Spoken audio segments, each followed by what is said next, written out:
PayPoint and Royal Mail's new self-service equipment. Does it really make sense? Keep watching to find out more. Last Mile Profits is brought to you by Parcel Pending by Quadient. Gary, I'm going to talk about something pretty cool, and it's going to be a little bit of back to the future for you and something I've been looking at for a long time. Self-service kiosks at PayPoint, or I don't know if they're called PayPoint, Royal Mail Collect Plus now points. But what do you think about it? Well, it's a bit like the Karma Chameleon, isn't it? With these self-service kiosks, they come and go. I mean, how many times have we seen somebody attempt to develop something like this and talk about rollout? Sometimes they work, sometimes they don't, but they're not always the most reliable bit of kit, is my view. But you know what? Looking at it, because Gary, I've looked at loads of these options, ranging from some that are so expensive they make a locker look cheap, and they are actually, I was going to say all singing, all dancing, but I won't name names. But I looked at one when I was at Parcel and Post Expo one time.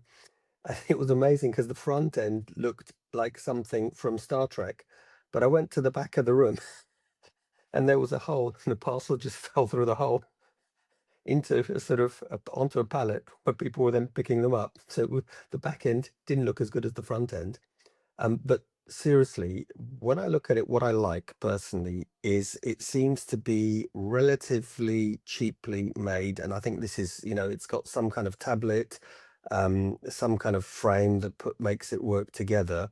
You and I both know that the two things that can go wrong are the printer, but there's been a lot of development there, so maybe they've got a good printer. And the other thing is, I can't see whether there are cables. If they're cabled together, it's easier, but if they're Bluetooth, then there are usually challenges with that. What do you reckon? Well, as I said before, I think these things do come in and out of fashion. So if you look at the Every network, they started out with a fairly simple solution. Then they developed a standalone terminal that allowed you to take payments. It had printed labels. It was internet connected and so on. They rolled out thousands of those. They're now moving back towards a basic printer and kind of app on a phone approach. So I think these things work brilliantly in the lab. I think they're a great idea. If they are simple enough, then they will solve a problem, but they need to withstand being put in a public location, and that's very, very different from an R&D point of view. Yeah, because I think we're aligned with one thing. The kit will make a lot of sense if it genuinely makes it easier for the customer and easier for the staff members at the PUDO point. And theoretically, if you could get to a scenario whereby actually you have a printer that is so easily accessible via somebody's app that, you don't have to play around a lot, press lots of different buttons and wait to be linked in. That's obviously, the ideal scenario because it's a lot cheaper, a lot simpler. I think what this is trying to do is to have an option for those customers who perhaps don't have an app or who are not so savvy in terms of, the technical side of things. But of course, at the end of the day, you're right. Will it work? I think it's to do with as well where the label is purchased. So if you've already bought your label or been authorized and got a QR code to produce a label, then the app printer solution is fine. This is about trying to sell products in the store. So if you need something like this with a screen and scales and plus I've seen it with dimensioning devices on and so on. This kind of makes you think that the tariff is quite complicated. So perhaps the other way to do this is to make the tariff so simple that there are only three prices available in the store, and you could just sell one of three different labels. And I'm going to be really bold here, Marek, and say it sounds like a bit like a postage stamp. If you make it simple enough, do you actually need to produce anything at all? Is there another way to do this that removes some of this hardware complexity?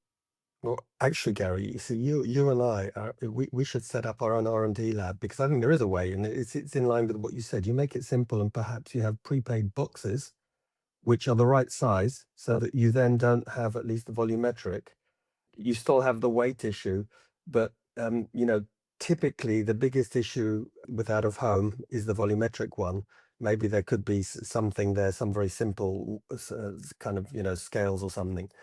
But I reckon that I'm actually a bit more bullish. I think it's a move in the right direction. People need to test this sort of stuff. Although, of course, the holy grail is a BYOD for those who are not into this sort of terminology, bring your own device type scenario, where from the customer perspective. Fine. I thought that was bring your dolphin to work. I've got no idea what's going on with these acronyms. Now, Gary, be a good boy here. No, I think that genuinely and seriously, if it can work with a BYOD, I was going to say BYD now, it would have been your fault.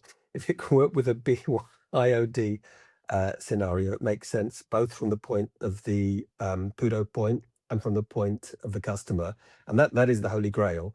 But maybe what we should do, Gary, is let's observe, see how this thing develops. I think based on what I can see, what I do like is it seems a lot simpler than a lot of the devices I've seen, which that sounds pretty good. You and I both know that Colette Plus of years, if not, is it decades? I think it's maybe even decades of experience with PUDOs. So if anyone's going to, have the know-how to make this work, it's them. Well, I wouldn't say. I think their experience goes beyond PUDOs. They've been in the hardware game since their inception more than 25 years ago. So their whole business was built on the little yellow box that went into the stores. Some of those boxes lasted 20 years. They were robust. They did lots and lots of functions. If you look at the technology now, it looks really old school. Tiny touchscreen and so on. But they really lasted a long time. They moved into PayPoint One device, trying to get into the kind of convenience store EPOS. And they developed that with a bigger touchscreen and high levels of software integration with various different partners. So this is kind of a natural evolution from a business that, while it is in the financial services space, has really strong roots in hardware. So I agree with you. If they've got the reliability right and they've got the price point right, there isn't any reason to believe that that they could be the ones that have found as you say, the holy grail. So, Gary, I think we've sort of covered pretty much all the important points. Be really interested, as usual, to see if our viewers have seen anything better or have any experience with these new machines. From my perspective, any developments in this area are important. Let's see how this one works, and maybe in 6 months' time we'll have some more information, Gary, and be able to review it again. Thank you for watching this Last Mile Profits video.